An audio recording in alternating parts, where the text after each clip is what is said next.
સુરતમાં 201 વર્ષ જૂની ભગવાન સ્વામિનારાયણ પાઘડીના દર્શન કરાવવામાં આવ્યા હતા.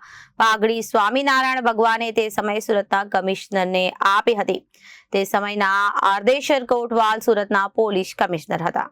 સુરતમાં 201 વર્ષ જૂની ભગવાન સ્વામિનારાયણ પાઘડીના દર્શન કરાવવામાં આવ્યા હતા અને પાઘડી સ્વામિનારાયણ ભગવાને તે સમયે સુરતના કમિશનરને આપી હતી. તે સમયના આરદેશર કોટવાલ સુરતના પોલીસ કમિશનર હતા, જેઓ પારસી સમાજના હતા અને વર્ષમાં એક જ વખતે ભાઈબીજના દિવસે આ પાઘડીના દર્શન માટે બહાર કાઢવામાં આવે છે. આ પાઘડીના દર્શન માટે લોકો દૂર દૂરથી આવે છે.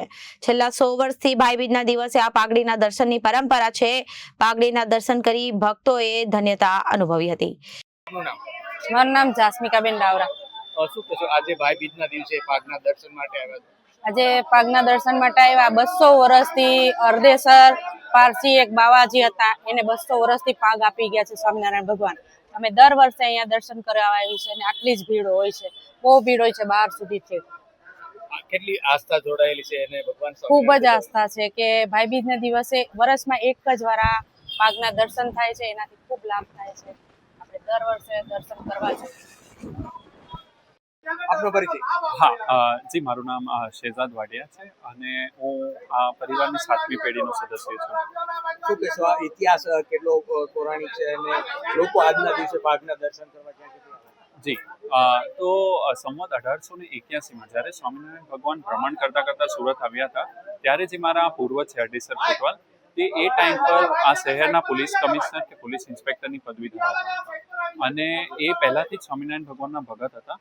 ને જ્યારે ભગવાન ભ્રમણ કરતા આવ્યા તો એમની સિક્યોરિટીથી લઈને એમની આટલા સ્વાગતા પૂજા અર્ચના એ બધાનો બંદોબસ્ત એમને એની જિમ્મેદારી લીધી હતી અરડેસર કોટવાલ. અને જ્યારે ભગવાન વિદાયમાન લેવાના હતા શહેરથી, ત્યારે અરડેસર કોટવાલના મનમાં એક ભાવ હતો કે ભગવાન ભેટ સ્વરૂપ એમને કંઈક આપી જાય, જેમની એ પૂજા અર્ચના કરી શકે, જેમની એ દેખભાલ કરી શકે અને જે હૃદયની કરીબ રાખી શકે. અને ભગવાને એમનો આ ભાવ સાંભળ્યો અને જતા પહેલા પોતે માથે પહેરેલી પાઘડી અને એની સાથેનું શ્રીફળ, આ બે વસ્તુ ભેટ સ્વરૂપ અરડેસર કોટવાલને આપી ગયા હતા. તે વસ્તુને આજે 201 વર્ષ થયા છે. આવતા મહિને માગસર સુદ બીજના દિવસે આને 202 વર્ષથી સ્થાપના થશે. કેટલા લોકો આજના દિવસે દર્શન કરવા આવતા હોય છે?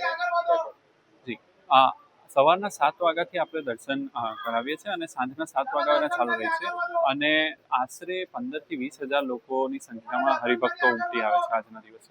Reporter Arvind Rathod, Janadesh news, Surat.